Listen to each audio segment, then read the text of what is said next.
Oh guys, so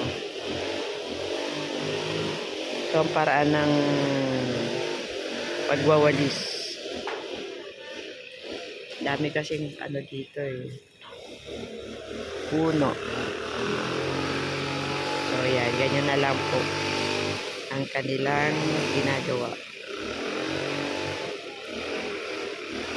Pinapahanginan.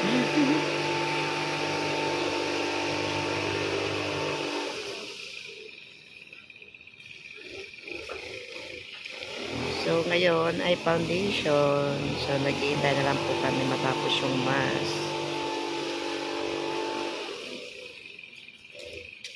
Mga janitor dito sa school. Kaya sila Christian.